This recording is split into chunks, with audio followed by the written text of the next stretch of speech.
265 number বুথের আমি যেভাবে উঠে পড়ে তৎপর হয়ে রেখেছে, অর্থাৎ সর্বভারতীয় সাধারণ সম্পাদক অভিষেক বন্দ্যোপাধ্যায় বলেছে বুথের দায়িত্ব, যারা যে বুথ সামলাবে তাদের দায়িত্ব শেয়ার এনআরসি দেখার।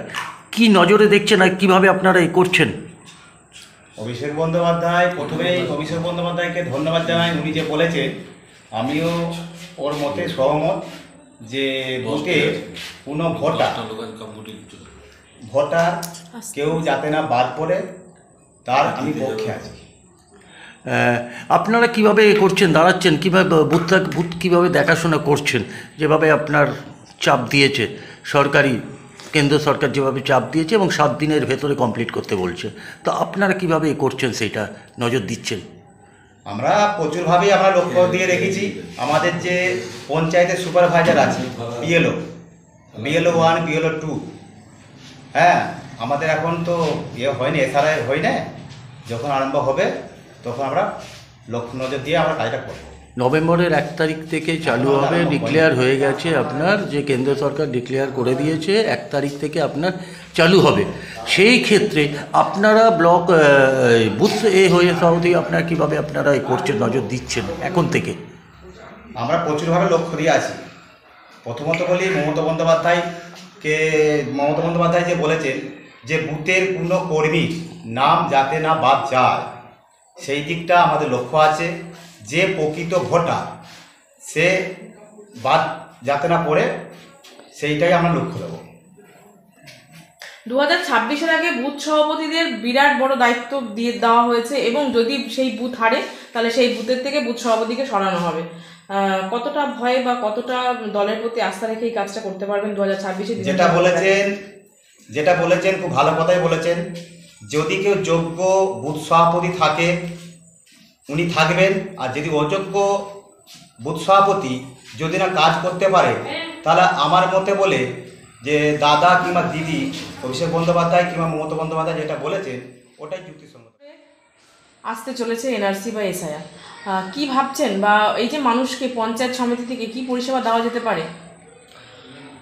যে এসআইআরটা চালু হচ্ছে সেইটা তো একটা প্রথম কথা হচ্ছে আমরা এটার দৃঢ় প্রোটেস্ট করি, কিন্তু যেহেতু নির্বাচন কমিশনের ব্যাপার আছে সেখানে তো আমরা আইনত দিক থেকে কিছু করতে পারি না। কিন্তু আমরা এটা চেষ্টা করছি, যেমন কারণ মাধ্যমিকের মাধ্যমিকের যে অ্যাডমিট কার্ড, তারপরে প্রশংসাপত্র, তারপরে ধরুন জমির দলিল, জমি কিংবা বাড়ির দলিল, এরকম যে কাগজপত্রগুলো ওনারা সাপোর্টিং হিসেবে চাইছে সেইগুলো আমরা যথেষ্টভাবে চেষ্টা করব যে যার যেগুলো নেই, এমনকি পঞ্চায়েত মারফত যদি কাউকে রেসিডেন্সিয়াল সার্টিফিকেটও করে দিতে হয়, বিডিওর কাছ থেকে সার্টিফিকেট করে দিতে হয়, সেগুলো আমরা করে দেওয়ার অবশ্যই চেষ্টা করছি। 7 দিনের মধ্যে এনআরসি বা এসআইআর শেষ করতে হবে, সেটা কি সম্ভব? না, এটা সম্ভব নয়, কিন্তু ওপর থেকে নির্দেশ আছে, জানি না কতটুকু ওনারা করতে পারবেন, কিন্তু আমাদের মনে হয় না যে এত বড় পশ্চিমবঙ্গে যে এত লোক এইভাবে 7 দিনের মধ্যে এটাকে শেষ করা সম্পূর্ণ করা যাবে না।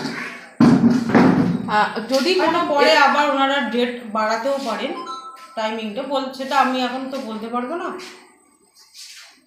যদি এই এনআরসি বা এসআইআর করতে গিয়ে যদি আপনার এলাকায় বা আপনার পঞ্চায়েতে যদি কোনো মেম্বার বাতিল যায় বা তাদের কোনো সমস্যা হয়, কিভাবে পাশে থাকবেন? মেম্বাররা যখন নমিনেশন ফাইল করে তখন তো তাদের সমস্ত কিছু প্রপার কাগজপত্র দেখে নিয়েই তো ফাইল করা হয়। যদি এরকম কোনো ক্ষেত্রে কিছু হয়, আমাদের ওপর নেতৃত্ব আছে, উপরন্তু আমাদের সেনাপতি অভিষেক বন্দ্যোপাধ্যায় আছে, আমাদের দিদি মমতা ব্যানার্জি আছেন, ওনার ওপর আমাদের অগাধ বিশ্বাস আছে, নিশ্চয়ই কোনো না কোনো পথ উনি আমাদেরকে বার করে দেবেন। শুভেন্দু অধিকারী তোপ দেখে বলছেন যে কে যেন বলেছিল পশ্চিমবাংলায় এসআইআর করতে দেবে না, তো আজকে দাঁড়িয়ে আগামী 1 তারিখ থেকে এসআইআর শুরু হচ্ছে। শুভেন্দু অধিকারীকে আমরা কোনো নেতা হিসেবেই মানি না। প্রথম কথা, উনি তো উনি যে কি বলে, একটু আগে আপনি একটা প্রশ্ন একজনকে করেছিলেন যে জয় বাংলা বলেছিল বলে তাকে, যাকে জয় বাংলা বলেছে উনি ওই রকম করেছে, সে বরঞ্চ সবার কাছে পরিচিতি পেয়ে গেল। উনি মানুষকে পরিচিতি দিচ্ছে, ওনার ব্যবহারে লোককে যাদেরকে কেউ চিনত না তাদেরকেও বাংলার মানুষ চিনতে পারছে। অতএব ওনাকে আমরা নেতা বলে মনে করি না। ও কুকুরের মতন ঘেউ ঘেউ সবসময় করে, ওর কথা আমরা কেউ মানি না।